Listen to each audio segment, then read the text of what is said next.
Hey, what is up, everyone? Shotgun Shogun back at you with another video. This one today, we're going to be going over the patch that came out last night slash this morning. It was a pretty good patch for quality of life. There were a bunch of bug fixes, there were some balance changes, there were quite a few things. And so you might be wondering, hey, so I watched your first video. You've got a lot more stuff in here. Well, that's because I have been doing a bunch of mass recording and I'm trying to get some production value in. So these, you might see some of the things in these other videos that we haven't gotten to in the gameplay series. One of the things I've noticed right out the gate is it looks like dinos are actually finally sleeping to recover some of their focus. One of the things that I was worried about there for a little bit is if you look, a lot of these guys are losing focus as you use them, and there's no way to get that back other than literally force feeding them um, flowers. So if we go outside, though, it looks like the tank is taking a nap, which is fantastic for him. I wish I could be taking a nap, guy. But so, anyways, let's get to these patch notes. General updates. They've added an on-off toggle for the game options menu for evading with crouch plus movement and double tapping. This was included in our last patch, but not mentioned in the patch notes. So no more accidentally rolling off of cliffs. I am actually going to likely be enabling that because I have a lot of issues with rolling off of things. All right, so next one, Bytorg, the Frostbound can no longer be polymorphed. I believe that that is the boss that is up in the ice cave, so no more polymorphing him, which I would wager was probably a viable strategy for getting him down.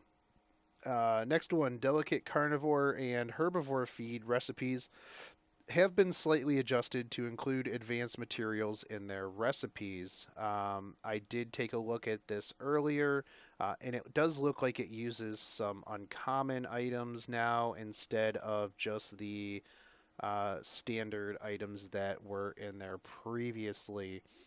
So, all right, on to bug fixes. They've made several minor localization fixes. I would wager that that's grammar, spelling, items like that. And number two, when changing screen resolution in the character creation interface, the character will now correctly resize to the new resolution. So that is also just a few bug fixes, quality of life items. And on to NPCs slash creatures. Um, let's see here. All right, so now NPCs will now accept the realities of the reality of their life, sorry, and will no longer disappear randomly or run around in circles forever. I have not ran into this issue. In my opinion, if a guy wants to take a break and wants to disappear for a little while, I mean, let him. You know, you're not the boss of him. But anyways, so I haven't ran into that, but I would wager that that was some sort of bug. It has since been fixed, so that is now working. So number two, NPC vendors now properly retain donation totals through server restarts and after death. I know that I have personally ran into this issue in the past, and I've lost a lot of coin that I farmed up. So I am happy to see that that issue has been resolved. We do restart the server every once in a while, just to kind of clear things out, make sure that the memory and the CPU are running correctly. So it's good to know that we will not be having an issue with with our donations again, because I would like to get some donations into those NPCs to get our vendors up to a good spot. All right, so next one. Speaking of vendors and donations, herb vendors will now all accept donations. I don't know why they were not accepting donations before. You know, it's one of those executive decisions. Maybe they just wanted to stay on the up and up and not take take that side money. But we now have those vendors accepting donations, so that is a good thing. All right, so next one, Dark Fallen ragdolling on death has been reduced. I know that there have been quite a few times in the past that I have killed a Dark Fallen and went to go loot or farm them, and have ran into the issue of them ragdolling all over the place and losing out on potential loot and farming items. So I'm glad that they have went ahead and reduced that. Next up is the creatures in the ice cave will no longer duplicate after a server restart. This is good for those of you who can do the ice cave and want to do the ice cave. You will not have an excessive amount of creatures coming in and duplicating after server restarts if your server restarts fairly often. So next one, Bytorg's ranged attacks will now properly deal damage to players. Bytorg's armor textures will no longer disappear in the middle of the fight, and players should no longer be able to squeeze themselves into areas where Bytorg cannot deal damage. So it looks like there have been a lot of fixes regarding Bytorg, who, like I said, I believe is the Ice Golem boss at the end of the Ice Cave. Next one, the V-Rock or the two-headed vulture models have been slightly adjusted for better performance. I have not seen specifically what those are. I can't remember what if there were any real differences in the bird since. Maybe if I look at an old video, I'll be able to tell a bit of a difference. But right now, I got nothing. The Savage Cyclops should get stuck on other objects less often. So I never really had too much of a problem with our Savage Cyclopses getting stuck on things. But I am happy to know that that is no longer going to be a problem if it ever is a problem. All right, so goblins can now have multiple hook arrows attached to them at once. So I was unaware that this was a thing. I do believe that I tried once to tame one and I was able to get multiple hook arrows in it, so maybe it was an issue where it was working and then it's broke and now it's working again, which we do need to get some goblins into our stables.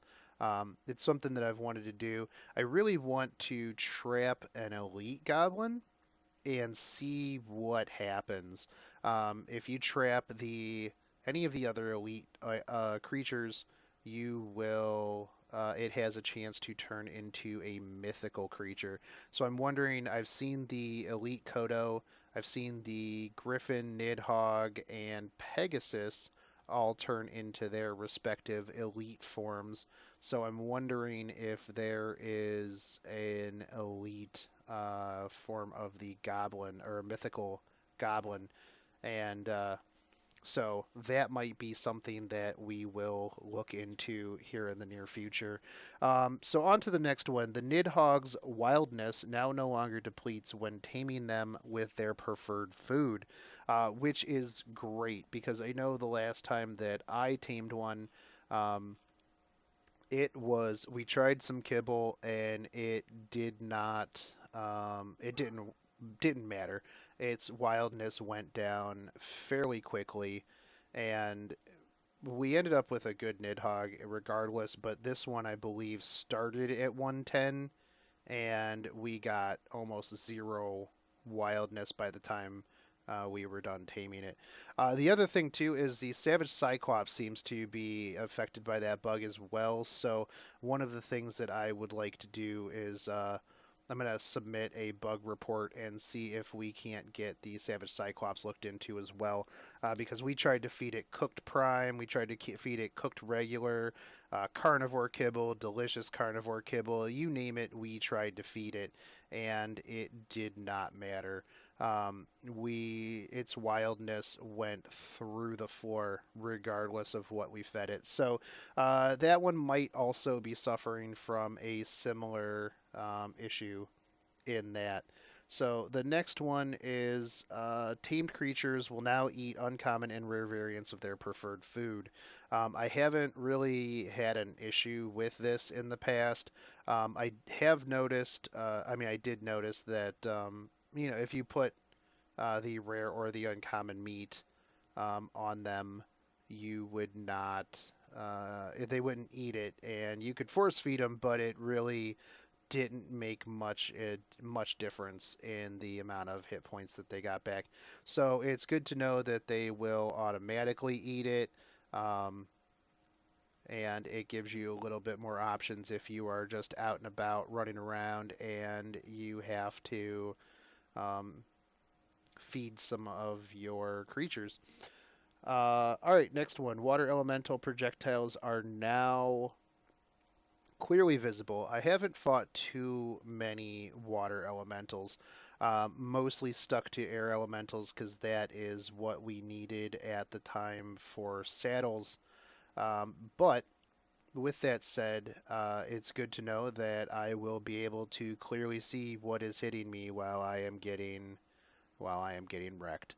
All right, so on to items and crafting. They fixed the delay caused by crafting a stack of 100 plus items at once. I did test this out, and there is zero delay on that crafting. It is great. This is probably one of my favorite quality of life fixes in this patch. I know that in the past it sucked when you tried to click and create multiple stacks, which is very common if you are using a Bahamut to farm. Is you will have, you'll be crafting 400 or 500 copper bars at one time, and it would just lock your screen up. There was no ifs, ands, or buts. You would just be completely locked up, and it was not a good time.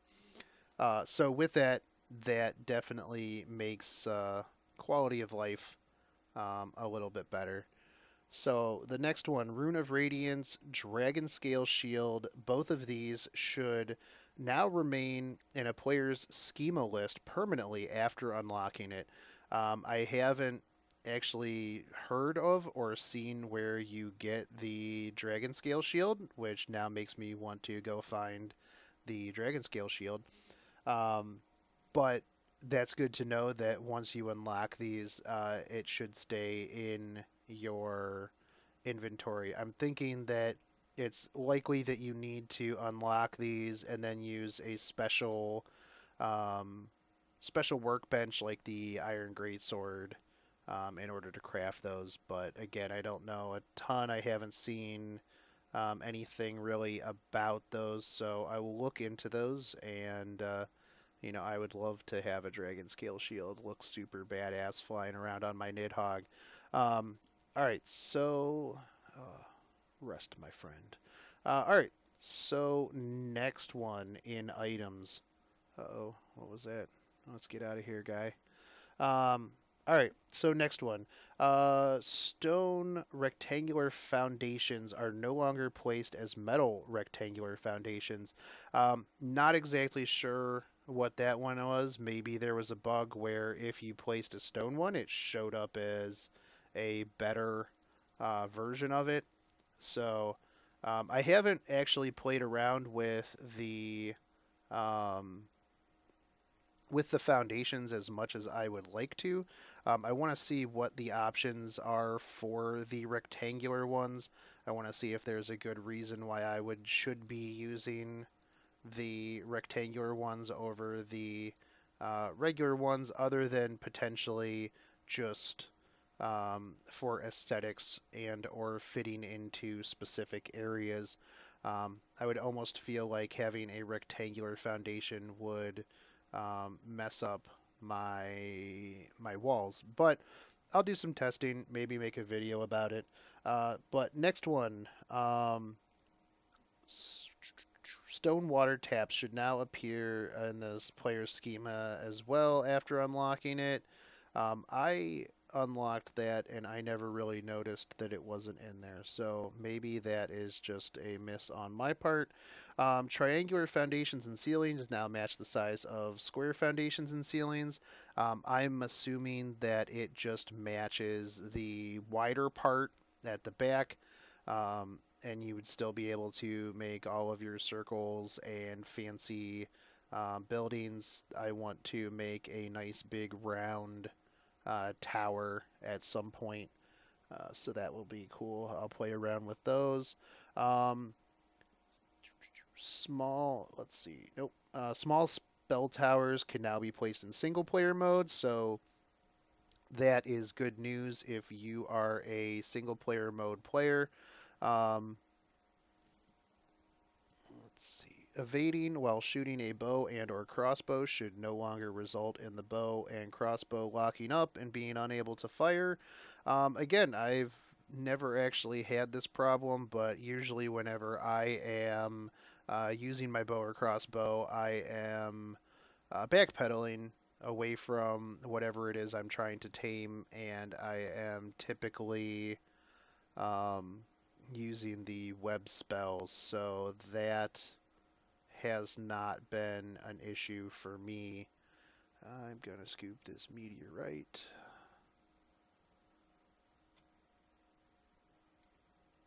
User hangout. Uh-oh. Alright, let's go. Bank robbery. Alright, so let's see. Next one. Oh, this one is good. Soul stones and summoning stones will now retain their data through server resets. One of the issues that I was having was that we would capture souls in soul stones just in case, one of our creatures died. And whenever we would reset the server, you would have an issue where you would have to go back through and do all of that.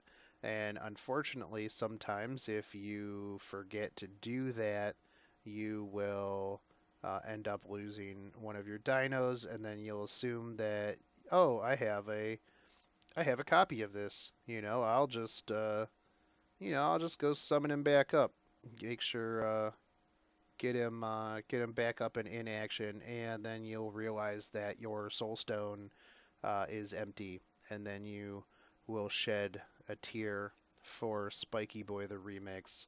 Uh, but so, anyways, next one. Small spell towers in Goblin Ballistic can now target bees spawned from hives. I don't know why you would have an issue with that unless you were training bees all the way back to your base. So I guess were um, if you were building close to the beehives and you were grabbing bees and you trained them back to your base, that might be an issue. I am fairly far away from that, but it's good to know that um, they are now able to be targeted. Let's see. Fur cloak physics have been improved for female characters, and the item now has a preview in the inventory. Good news, ladies. Your fur cloak now has better physics. All right, food items added in the Black Ice Peaks patch can now be consumed after being placed on the dining table. I prefer dinner table, but dining table works as well. So I haven't really used the dining table as much as I should. There are a few new um, there are a few new cooking recipes that I would like to take a look at, really get an idea of. Oh my goodness, is that a unicorn down there? That is. Oh man, I will save you, unicorn. Don't worry, buddy. Oh man. Oh, that's cool. I was unaware there were unicorns out here. Oh, buddy, we are going back to the base. You are going to be tamed. You shall be my new spiky boy. Anyways, sorry about that. So, dining table. Yeah, so I haven't really played around with it as much as I should. I know that it gives you a much better buff if there are buffs. Um, the one bug that I did find was if you put a pile of food in there, it will consume all of them. So be careful with that. Um, all right, next one. Server restarts will no longer reset the progress of items in the forging workbench. I'm going to assume that this is the brand new workbench that they put in with the last patch. I haven't really gotten around to playing with it, mostly because we haven't gotten into the ice caves yet. So once we get that, then I'm glad that they fixed this ahead of time. Not that we reset the servers a lot, but it's just good to know that it wouldn't mess up anything if we were in there. Um, all right, next one. Small spell towers should now target enemies at their intended max range. I don't know what the issue was with this. If you had something, if it, would just, regardless of what the range was supposed to be, if maybe it didn't go all the way or whatever. So that one's good to know. And, all right, what's the next one? House medical flags are now clearly visible once they're cast. Fix the display of a special aura effect on tamed hives that are producing honey. I tested this earlier. The aura is the same whether it's just sitting there or if it's producing honey. So I'm not sure what that one was. Maybe previously there wasn't an aura on it, and now there is. Regardless, I'm really interested to see what the tamed hives are going to be doing in the future. Uh, Something that never happens on this server. Lags and lockups. Definitely my computer. Anyways, players can now use consumable items while on mounts.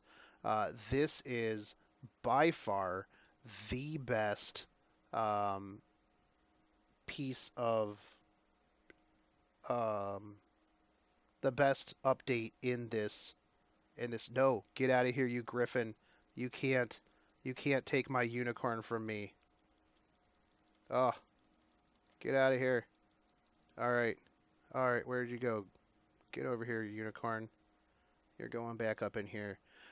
So before last patch, they ended up breaking it so that you could not use consumables on the back of your mount.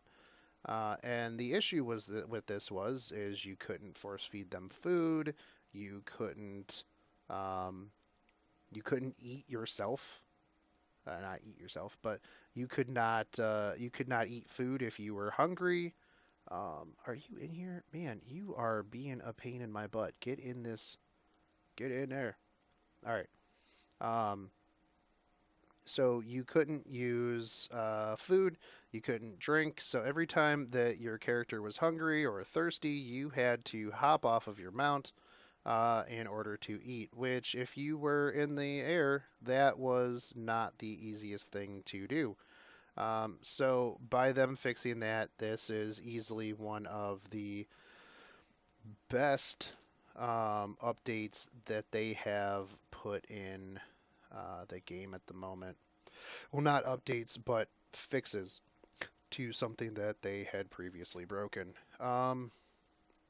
What do you think unicorns eat? I would wager unicorns probably eat. I would say probably eat berries. I don't think unicorns are. They're definitely not carnivores. So, all right, let's go. I'll end this video by me taming this level 4 unicorn. If he's still down here and not out wandering around. We did fix all the walls, right? Yep.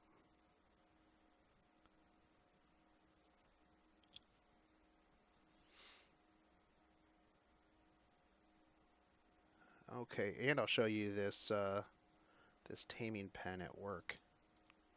So, we've made it nice and long so that we can tether this our target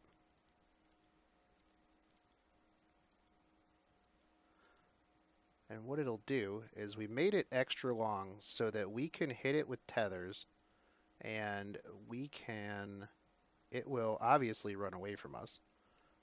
But we put enough tethers in it that that if it goes to the other end, you'll see here that it will break those tethers. And so what you do with ones like this, if it's an herbivore that just runs from you, you just get up close, hit it with a bunch of tethers, and it will eventually run off to the other side. With carnivores and ones that want to attack you, what you end up doing is you just try to get as far away from them as possible. All right, and it is down. Um, something broke my troughs. Okay, do I still have troughs over here? No, I do not.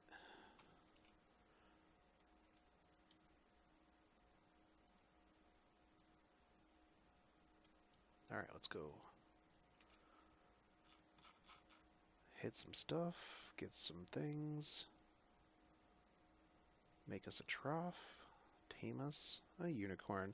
But so what we do over there is,